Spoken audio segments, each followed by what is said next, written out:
What's up guys, Rich UX here, checking in from San Pancho, Mexico.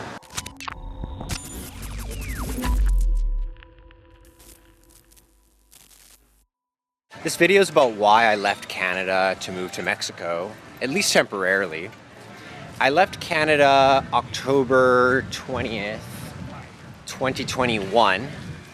At that time, there was just a lot of turmoil in Canada, a lot of political changes, a lot of restrictions, and of course, you're facing the Canadian winter. Canadian winter sucks. It's way too cold. And I was just like, you know what? I'm gonna bounce out of here for a while. And I'm gonna check out some other places to live because I'm fully remote for the last 3 years. Remote income, Wi-Fi bread, as they like to say, out in Eastern Europe. And I just wanna test myself, I wanna see what is available to my life. And I've been thinking like a nomad capitalist for quite a few years already. I've traveled a lot around this world, especially the digital nomad hotspots like Thailand, Bali. Mexico's not bad. I think it certainly has some advantages over Canada, primarily the weather.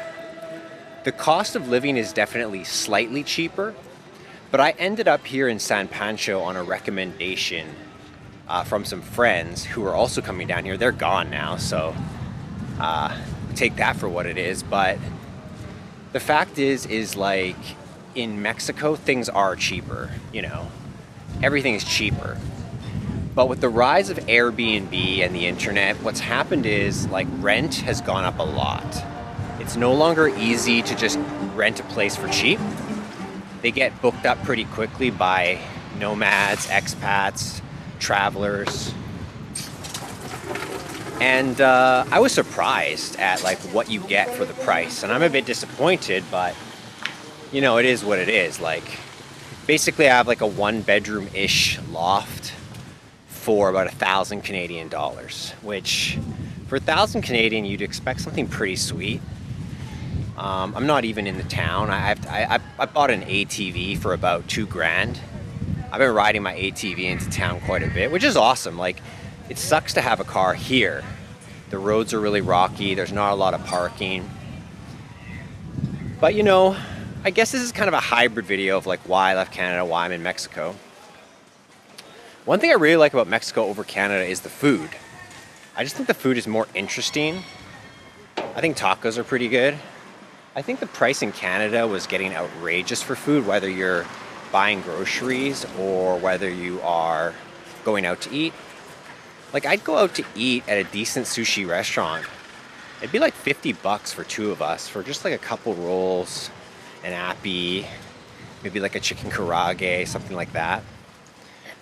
So I was like, you know what, is this gonna be sustainable? I'm a big guy on awareness on inflation. I post a lot about inflation on my Instagram and why I'm concerned about even potentially hyperinflation.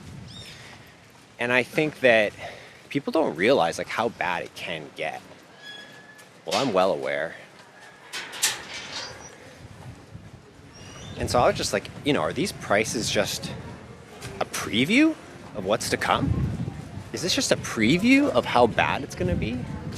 Is it really $4 for a head of kale lettuce? Is it really $8 for a watermelon or a couple cucumbers? I mean, it's getting a bit out of control from my point of view. So I think I'd say financially speaking, that's one of the number one reasons I left Canada is I feel it's gonna get worse.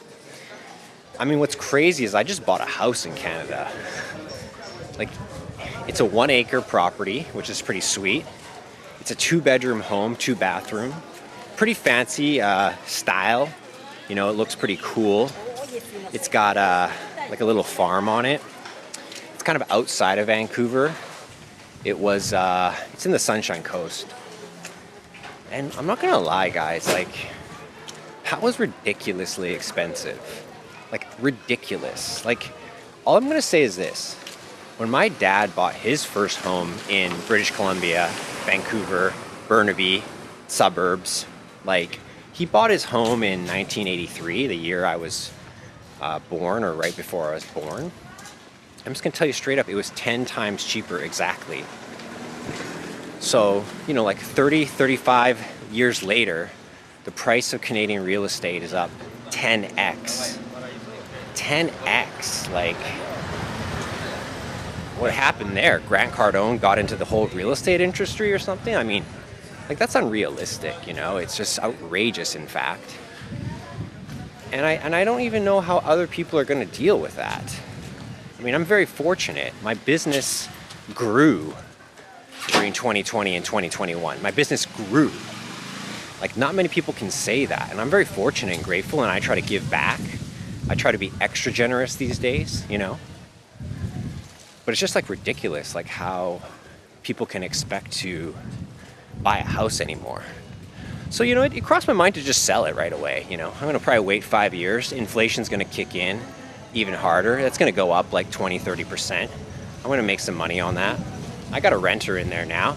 Now I'm getting a tax credit, right? Like, people don't realize how crazy it is to like overextend yourself to buy a house and then to live in it as a liability. It is so much better to own property as an asset, as a rental unit, and then to go rent your own house. You're gonna get better tax write-offs across the board, right? Like, when you rent your home, you can write off your office. You can write off quite a few expenses there. And when you buy a property, not only do you get the rental income, like, the best part of it is you get a depreciation tax credit. Like, people don't even know about that. That's the number one reason to own real estate, is the depreciation tax credit. That just brings your taxable income way, way down. And so, like, I'm feeling pretty good right now about renting out my home and coming down to Mexico. Dropped my expenses by about 25%, I'd say. Like, less than I imagined, but not bad. But I'm pretty happy with it in general. Like, I'm happy to be out of Canada right now in the sunshine. Feels really good. Feels good to try something new and enjoy the best of Mexico. I mean, this is a top spot that I'm in. Like, people come here and they're like, man, this is the best place in Mexico. The location, the water, the beach, the people, the food. It's like high quality here. So, I do miss my family and friends that I left behind in Canada, but they'll be all right. They're hanging tough. And you got to do what you got to do as a business owner. I mean, I think that's the thing. It's like, if you got a 9 to 5, you're kind of set. You're kind of locked in. But, like, there's no guarantee things are going to work out as a business owner. You have to keep grinding. You have to keep looking for opportunities. You cannot let taxes get the best of you. You know what I mean? You cannot let the government just take all your money without even fighting for it. So I think, like, tax incentive is a huge thing for me. I think weather is a huge incentive for me. I think, just having a city that's a little bit more open and not so restrictive is very important to me.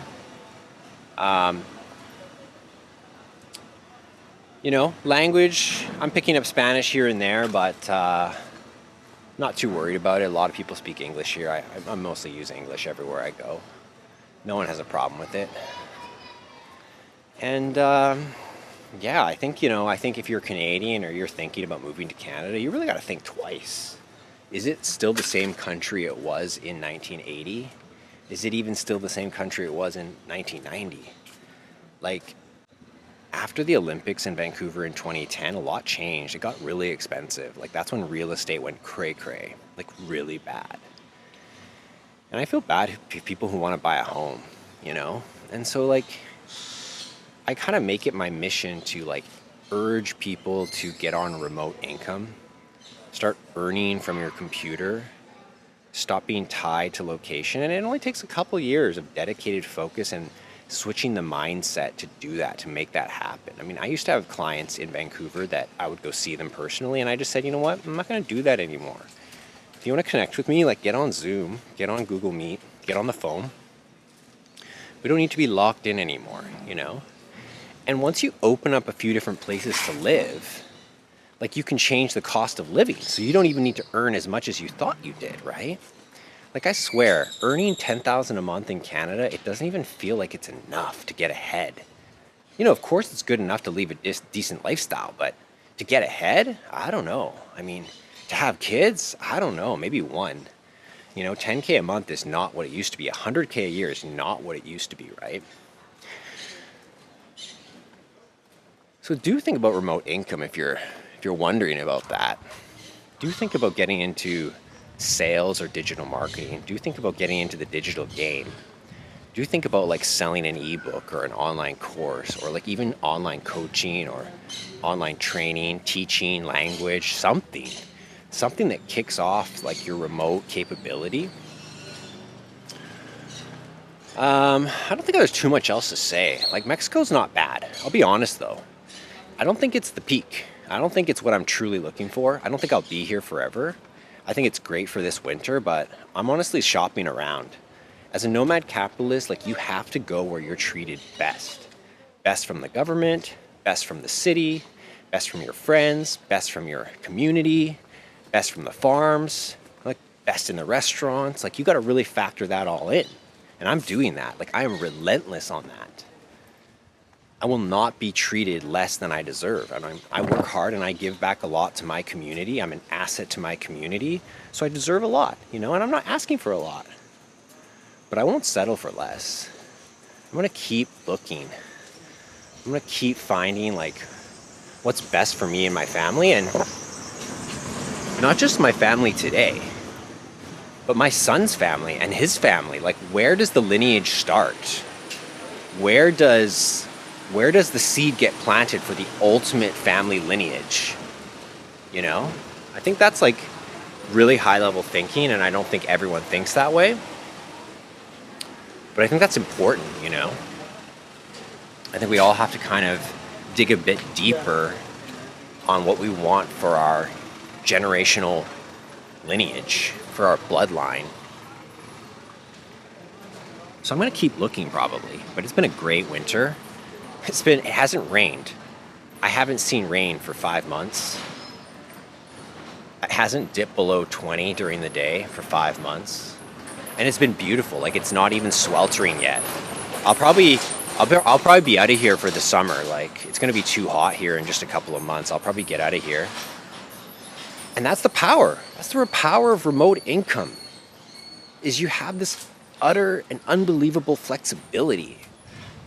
And we cannot sleep on that, guys. We have to understand what the world's offering us and what it's not offering us anymore. We have to understand that.